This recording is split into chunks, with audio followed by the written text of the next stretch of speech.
Hiya folks, Carl James here from Electric Media Madness, joined today by Dan Ryan again. How you doing, mate? Oh, I'm good. Good.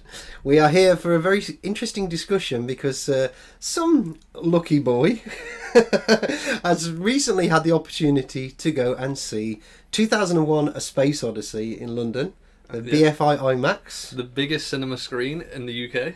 So we thought we'd get together and do a bit of a sort of a fanboy discussion, really, which is going to be interesting for some people who follow my research, because they will know that I have covered a lot of alternative knowledge material with Stanley Kubrick.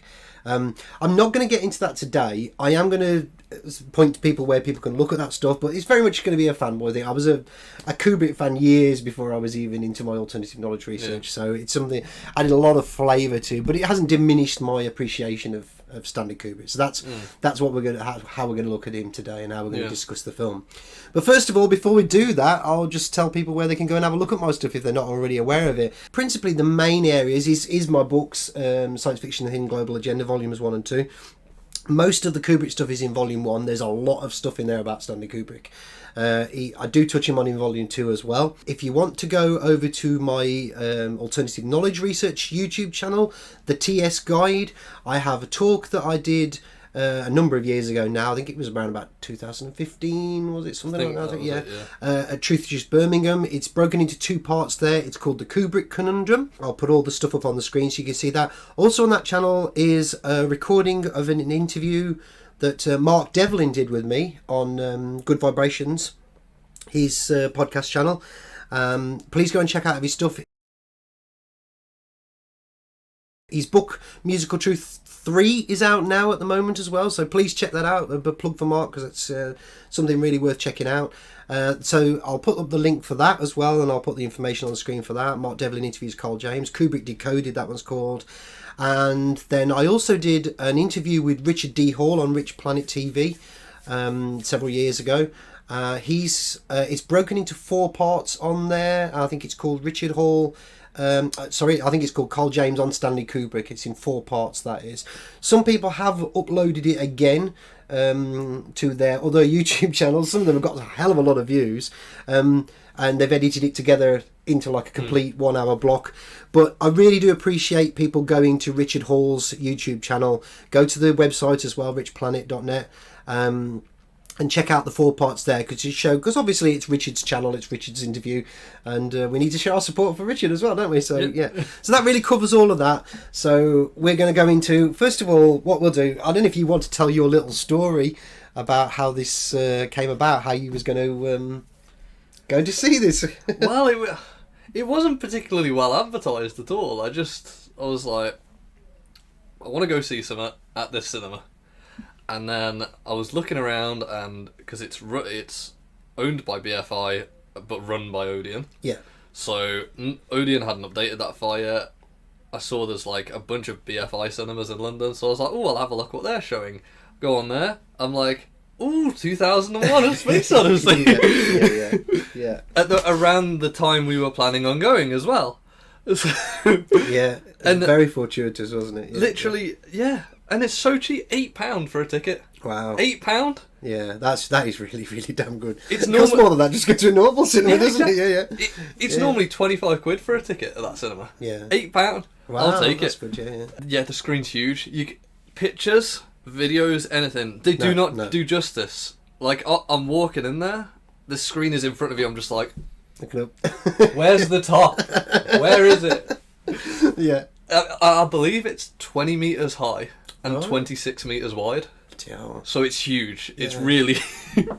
It was certainly an experience. It is definitely the best cinema experience of my life, and probably the best experience I've had watching a movie. I think... But what a film to be able to see as well. Definitely. Yeah. I think the way he makes it, he commands the screen. Like, he tells you where to look. Well, not even... He controls you where to look. Yes, he does, yeah. And on a screen so big... I mean, I sat 10 rows back, and I still had to like look to the side a bit like that to see around. And it was like someone come on, and Kubrick commands me to look there. And I'm like, I just felt like I was at his bidding. It sounds weird, but Because what I should mention as well for people to just as I mean, this chapter, there's a chap called Rob Ager, Collative Learning on YouTube. It's a brilliant channel. He looks at a lot of films. He regularly goes back and looks at Kubrick stuff, and he gets into sort of like the fine art of cinema making, or the symbolism, or the imagery on the screen, all that kind of thing. And I do believe he has done a video a number of years back now about where the eyes, how he frames all of his films, so how he can direct your eye. I mean, Rob Ager probably wouldn't appreciate my take on some of Kubrick's stuff, you know. I don't think he gets sense to sort of, I think he has mentioned things and just called them conspiratorial, you know, and stuff like that, but I still have an appreciation for the way he looks at these films. But yeah, he has, and a number of other people have done it as well. Kubrick always set things up in a certain way to direct your eye, so maybe that worked really quite, because with a massive screen like that, I'd imagine that clearly you're not going to be able to see everything all the time on the screen, are you? You pretty much could. Like, you'd lose a bit on the edge if you were looking that way. Peripheral vision. Yeah, with a big screen like that. But you're getting all the important information, aren't you? Yeah. Because it's kind of weird. Like, most films, it'll just, whatever you're meant to look at will just come up into the middle of the screen. But on this, it can come from the left side, the right side, and the second it comes in, you're just like, or whatever. Like, you know exactly what you have to be looking at, kind of, and it's weird because it's like there's not much else on the screen except what you're meant to be looking at, but there also is. But it feels like it isn't. It's weird. It sounds weird. But it's like you're looking at that and you know there's other stuff on the screen, but like Kubrick wants you there. I've often said nothing is put on screen sort of unintentionally with Kubrick. Everything's framed in certain ways, everything has a significance, your eyes being drawn here, there and everywhere for a reason. It's you literally, it is the sort of the epitome of how you make films good.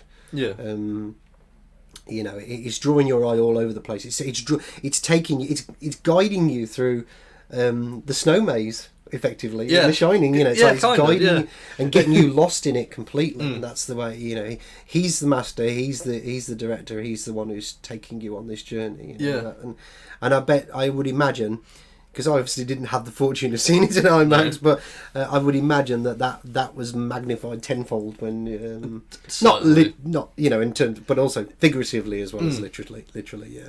It's almost a go-to thing, especially with a film like 2001: A Space Odyssey. But you know what? Let's be cliche. Let's do it. Let's go special effects first of all. Yes. Right. Everything is perfect. Everything looks perfect. Isn't it amazing? With film, it is 68, so it's 50 at this point. Time of recording is 54 years old. The film is. Yeah. And I've always thought it has held up incredibly. All the special effects never look cheesy. They never look modelly. They look real. When I got my Blu-ray version of 2001, it held up against anything that's made now in terms of special effects. I think that generally is true of 4K. It's got some slight quibbles with it, but it still holds up. There's like maybe a few scenes where you can kind of tell that it's a model, but it wasn't like that in the cinema. No. I mean, I don't have like a $2,000 OLED TV, so I just have a budget Samsung 4K TV. So, but everything, nothing looked like a model except I feel like there was one little bit that did, but I can't remember what it was. Right. But yeah, I think it's framing. It's balletic, the way the ships move in and all that kind of thing, at the angles they move in, the lighting of it, the shadows, the way they're cast on the ships and that, it looks tangibly real. And all I think, anyway. Space stations, the lunar gravity stuff as well. Yeah. Like doing it was with glass, wasn't it? Or, yeah, because that's interesting, because on the Blu-ray, and I think on the 4K as well, you can almost just about make out that pen is got like a sticky bit on it and it's stuck to a piece of glass and they're just going like that with it to make it look like it's floating midair. But you would really have to like really scrutinise the screen to see that is. It's almost perfect. In the cinema, I could not. You couldn't see tell anything. I Wow. literally, it looked like it was floating. Right. Like I was really like trying to see a slight smudge on the glass or something. Yeah. Nothing. Yeah. Completely. Yeah. I cannot say enough good things about this. I cannot say enough good things about Kubrick in general, anyway. Yeah. You and I are both big Kubrick fans. Yeah. I have been most of my life. I think I might be wrong, but not blow my own trumpet here. But I think it might have been me that got you into Kubrick in the first place. I'm not 100% sure, but I think I mentioned to you about 2001: A Space Odyssey. I watched The Shining. That was the first Kubrick one, and I watched that with my friend on Halloween just because we heard it was good. Oh right, so okay, yeah. But that was it. But I'm always gushing about Kubrick anyway, aren't I? So, yeah. But then, and then I watched 2001, and then I watched Eyes Wide Shut, and then I brought that box set very, very cheap, and watched the rest of them, and then Doctor Strangelove, Past the Glory. I've seen nearly all of them. Yeah. It's interesting, isn't it, how there's never been a complete collection. No. It's weird that we've never had every film. Yeah, they're weird collections. And like my Blu-ray collection doesn't have the early films, and it doesn't have Doctor Strangelove in there. It goes from sort of it doesn't have Spartacus in there either. It goes Lolita, 2001, and sort of pretty much onwards from there. Yeah, mine's that as well, except with the 4K ones. Yeah. But then they put another one out, which is just the 4K ones. So far, so there's 5 in there. Yeah. And then there's like an old Blu-ray one that's his first 2. And I think. Hasn't that got Doctor Strangelove in it? Which one? That one with the 4K. Yeah. It's Doctor Strangelove, Spartacus, 2001. Yeah. Shining and Full Metal Jacket. Yeah. So an experience like this. Sorry, we've diverted, haven't we? Talking about special effects. So, what about like the lunar landscapes and things like that? Everything was perfect. When I say everything was everything was perfect. Yeah. And it How did the rear projection stand up? You know, the front screen projection with Kubrick. You know, the apes at the beginning and all that. The landscapes behind. There was a little bit of grain over the landscapes because of the way it was obviously photographed to be used as a background for. Yeah. But apart from that, like when it shows the like mountains and stuff, like you can see a bit of grain on that. Right. But everything else you can't. But it didn't detract from the realism of it, did it? Not really. No. It was kind of weird because like it felt like everyone in there knew. Like no one went in there just like, oh, see what this film is. Like, well, one person did. Well, we can come to that. One person did. But we go in there and the film's introduced and everything, and this guy talks to us a little bit, and then he stops talking. A few people applaud him. You know, I didn't, but all he said was, "This is 2001. We're showing it in honor of David Bowie." Oh, that's right. That's worth mentioning as well, isn't it? The theme of why this film was being shown. It was they're showing loads of films that influenced David Bowie. Right. I mean, I'm not sure why they're doing it, but Bowie was really into his esoteric stuff, you know, and films that were, you know, and that film did inspire Space Odyssey song, you know. Yeah. Probably a lot of his other stuff as well as other Kubrick films as well. They were showing Clockwork Orange in the evening. I didn't go and see that. Yeah, that was a big influence on Bowie as well. So that might have been for the same thing, Yeah. But yeah, this bloke. I mean, he said that a little bit, but then he was like, "Oh yeah, if you need the toilet, go out the back and to the side." And then he finishes. Everyone's like. because you mentioned about the intermission card, which is in the film, obviously. There isn't. Back in those days, those films of that length would usually have a break in the middle. They don't do that anymore. So they made you aware of that. They did. It said it on the screen as well. That, there's like a thing. There would be an intermission card in the middle, and the second he stopped talking and the film started, complete silence. There was like a few coughs, but you could not hear a sound because a lot of the film is quiet. Mm-hmm. Oh yeah. I mean, except like near to the end, someone thought it'd be nice to like start rustling around in a bag of sweets or something. Right. Okay. But that was like 15 minutes. Probably got bored with the Stargate secrets. But complete silence, and the literal second it says like directed by Stanley Kubrick at the end, the entire theatre, including myself, just erupts in applause. Yeah. It was such an experience. Everyone knew they were watching this, and I'm very envious of you, but I'm really pleased for you that you got to see it. It's yeah. What about the Stargate sequence? Mesmerising. Completely mesmerising. It's like you just can't look away from it at all. Like I don't know exactly how long it is. I think it's around 23 minutes long or something like that. I might be wrong on that. The only reason why I know that is because people have wonderfully synced up Pink Floyd's Echoes from the Metal album from 1971 to the Stargate sequence, and it does synchronise 23 minutes. That's something worth getting into a subject for another discussion about the way Pink Floyd music synchronises up with Dark Side of the Moon synchronises with the Wizard of Oz uncannily, actually, but that's a subject for another time anyway. So yeah. But it honestly, the Stargate sequence felt like 5 minutes, That's which weird, is isn't it? weird because when I watch it at home, it feels quite long. But watching it in the cinema, it literally felt like 5. But everything, even the longer scenes, felt short. Yeah, I must admit, even though it's probably sacrilege to say it, but that's probably because I've seen the film that many times, that I have found myself getting a little bit restless watching the Stargate sequence. It's probably because I've watched it that many times, but then I think when you're watching it in that setting, it's different, isn't it? It definitely, it feels soaking different. It all up. Yeah. It doesn't even feel like a cinema experience. It feels like some grand theatre, sort of, which is an interesting thing about that film, because I would never say that 2001 flopped, but it didn't do brilliantly when it was first released, and then obviously the people who were into psychedelics and various other drugs and things like that started going and watching the film to experience more than anything else the Stargate sequence at the end.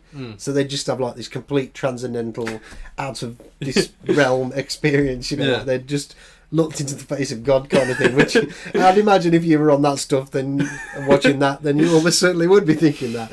And it really helped the film, especially the time 68. You were just some 69 was the summer of love and all that. And that whole thing. I've got different perspectives on that because of obviously the CIA involvement and military intelligence involvement with LSD and all the rest of it, so but I don't think Kubrick intended that to be the reception. No, I imagine not. No, yeah. For him it was purely just I think he did very much want to do something that was completely out there in terms of it's very difficult to try and articulate it into words what it is. It is. Certainly, we don't know what he was trying to do because he was very notoriously closed to what the meaning of his films were. He did say bits and pieces, but most of it we've had to extrapolate ourselves over the years, and certainly going down the rabbit hole of alternative knowledge research, there's a lot more to it as well. But I think it was just this very sort of visual, visceral. Which is almost certainly what you would have got watching it in IMAX. I feel like, it wasn't in the full IMAX ratio, so it didn't fill the whole screen. Right. But it was still, like, fucking huge. Yeah. And that's it. You saying about Finished Cut, that's worth mentioning, because I would have to check my notes and go back and look through my various other bits and pieces, so I'm a bit winging it here on this one. But as I understand it, when 2001 was first made, it was released in a really bizarre film format, a screen format size, very, very narrow. Some stuff got lost over time. I think I'm almost certain that he chopped some stuff off the side of the picture and re-aspected the picture for a general cinema release. What about music? I can't describe the experience. It's just there. It's just there, and it's part of. What's the sound setup in the cinema? I know that the sound quality isn't as good as like the Dolby screens, right? But it was still enough to appreciate. It was still really good quality. Yeah. It's like you don't even notice the sound, but you do. Right. Like it's like it's part of it, not like sometimes you're watching stuff and you're like, oh, that's good music. Yeah. It's just the music that enhances it so much. Because one of my favourite scenes, I mean, there's so many to choose from with that film, but I would say it's probably one of my favourite scenes is the Pan Am plane coming in to the space station with the Blue Danube playing over the top of it. It's majestic. It's just like the infinite is there, for the first time ever in a film. you're seeing something that just seems so far beyond rocket ships on bits of strings with sparkles coming out the engines and all that. And I know there were other films before 2001 that looked pretty damn good in terms of, like Forbidden Planet, I suppose, and things like that.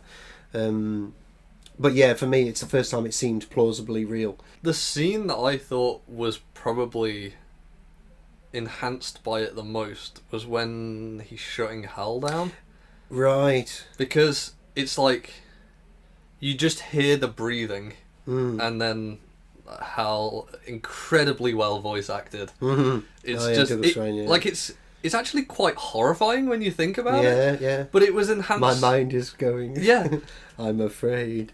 Like it's that, but then in the background the whole time you just hear him breathing. Yeah. And yeah. I don't know, that scene was the one that I felt was enhanced the most by seeing it on a huge screen with a huge loud sound system. Yeah. I feel like I'll struggle to watch this again now.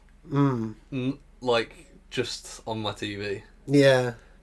Because I've experienced it at such a grander level that I watch a lot of films in cinema.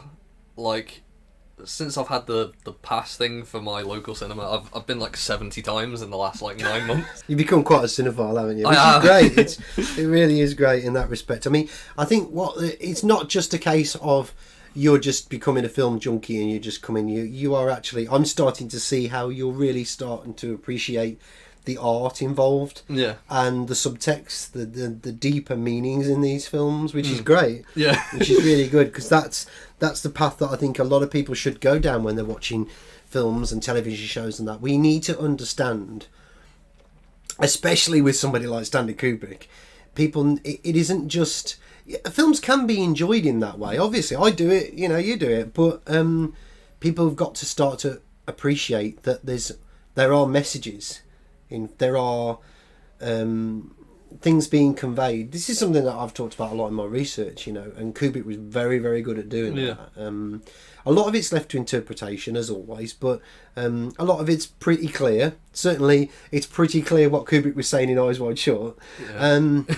And I think it's pretty clear what he was trying to say in 2001, really, because people have said, there's transhumanism things, with the Star Child at the end and all that kind of thing. People poo-poo this idea that, there's suggestions with Kubrick's connections to NASA and stuff like that, and which is well documented, that is.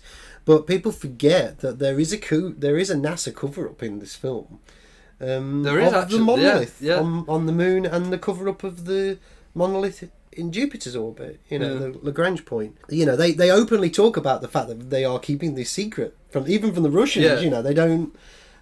They're just saying it's like an epidemic. Yeah. They say it's a virus, don't they? Yeah. And it's not. It's they're covering up the existence of these artifacts, whatever they are. And that's just one little thing in this film amongst many, many things. It's same with all of his films. And going back to what you were saying before about the experiencing it in this way, I do very much get that, because obviously years ago I was involved with the live music scene and all that, and so that experience of if you're in the audience watching somebody, something massive in a concert, or more so for me, the experiences of actually, because it did happen to me a few times where I was on stage performing to massive crowds, like when we did the Matthew Street Festival in Liverpool and that, and 30 odd thousand people was in front of me at that, and it's that, and I wrote about that in my book, as one of my books as well, about this idea of there's a tangible energy transfer coming backwards and forwards between the people being watched and the people watching, and that's what cinema is all about. People think it's this static experience, but it isn't. There's a conscious energy type thing going on backwards and forwards. That's it's alchemical.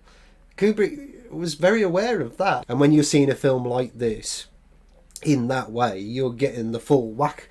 You're not, when you're sitting and watching some time, you can turn it off, you can pause it, whatever. You can go and do something else, you can go out and come back and watch it another day, or and I do think that diminishes the experience. Rarely will you get a film where, because we've talked about this a lot, haven't we? Films where you actually sit and watch it all the way through, and not turn it off. Yeah, you know what I mean. That doesn't happen very often with a film with me. I mean, I literally didn't want to miss a second of this. So, like in the intermission, because we had our bags with us, and we didn't have time to go to the hotel first and drop them off. My mum went to the toilet, who came with me as well. Yeah, we'll come to your mum in a minute.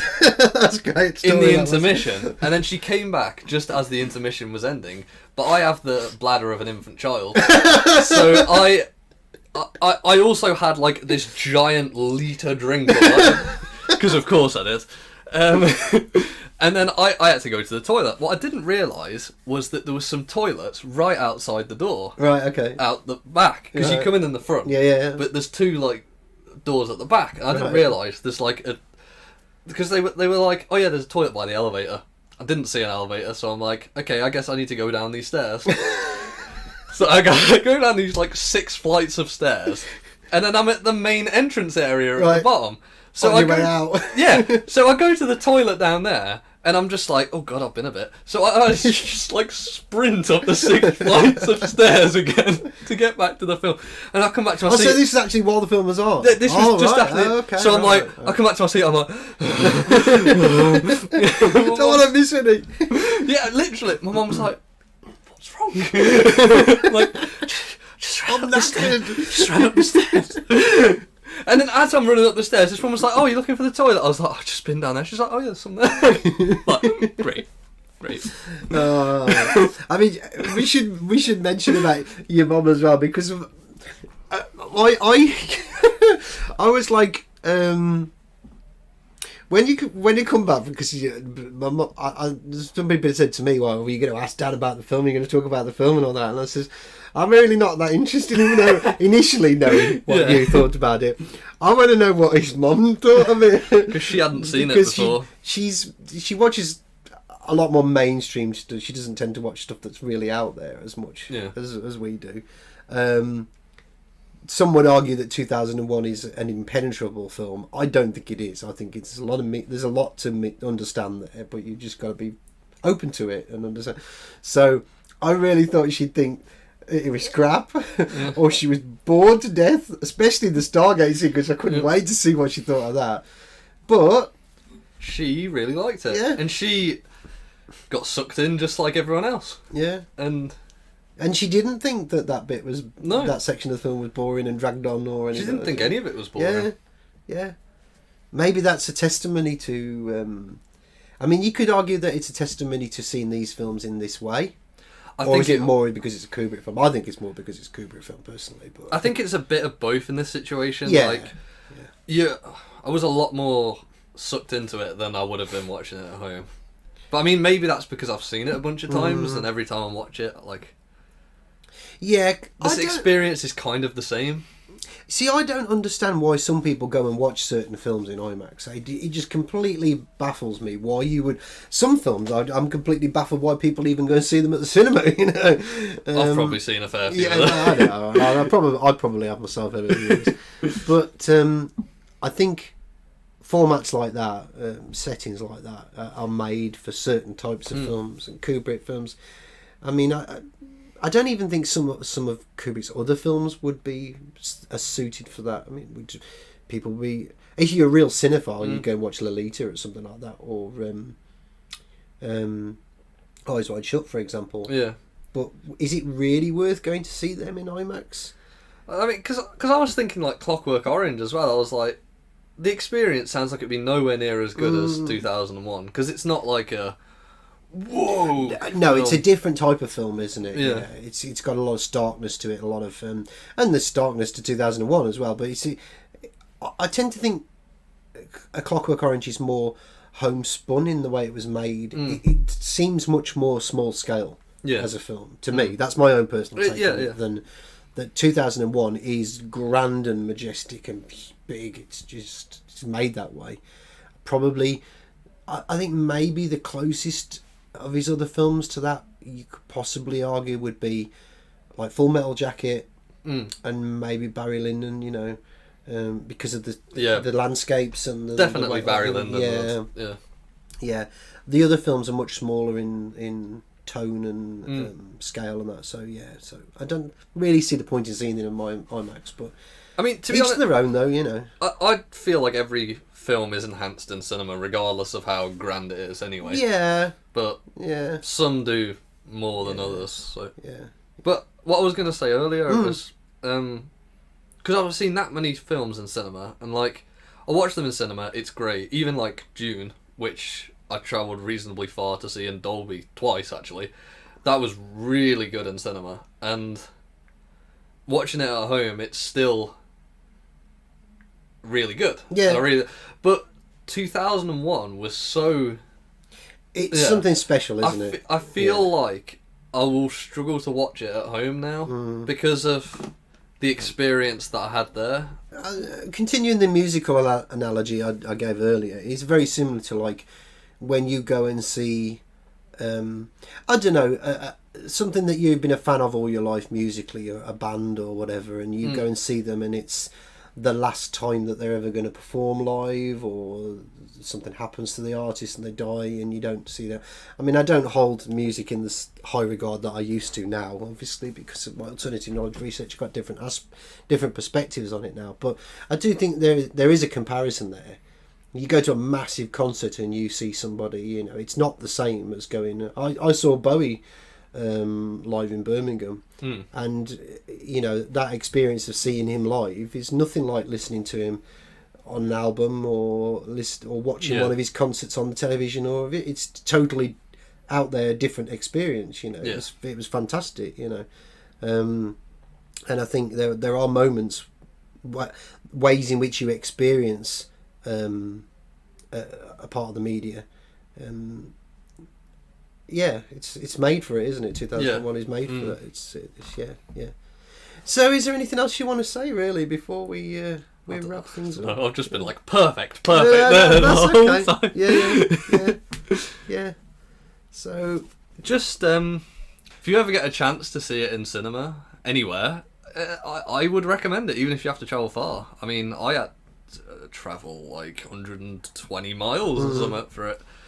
And I mean, granted, it was a birthday gift, but I wouldn't have done it otherwise. And these films don't tend to crop up very often, do they? No. We've been lucky, actually, in despite the whole world bloody falling apart in the last 2 years. But one of the strange things that happened all of a sudden was that cinemas started showing old films again, which they, you know, we've had some experiences of watching some films. We've seen quite a lot of good ones. Things that we never ever thought we'd get to see at cinema, you know. Superman was one I never thought I'd see. That was a brilliant experience. That was the Richard Donner film. It was really good. Yeah. Scott Pilgrim, that was really good. That was really good in cinema. I got what's in Girardi. I struggle with that one now. You know, the drummer. Yeah. Who's Girardi in Star Trek Picard, so I can never see her in any other way now than foaming at the mouth, vomiting, murderous Dr. Girardi from Picard. Star Trek Picard. So that taints that film quite a bit for me now, that does. So anyway, thank you so much for joining me for our little impromptu talk about the film and just experiencing it in that way. It's great. Do it if you can. Even if it's not like BFI IMAX, if it's anywhere near you, watch it. Good stuff. Yeah. Okay, so I'll say thank you so much for joining me. Thank you for watching this video. Please like, share, subscribe if you can. I know people get fed up of hearing that on YouTube, but it really does make a hell of a difference, especially since YouTube has recently been robbing me of views on my videos on my channel, so I don't know what the hell's going on there, but you know, hopefully that'll right itself soon enough. So, and take care for now, and Dan and I will see you again very, very soon. Bye-bye. Bye. I don't think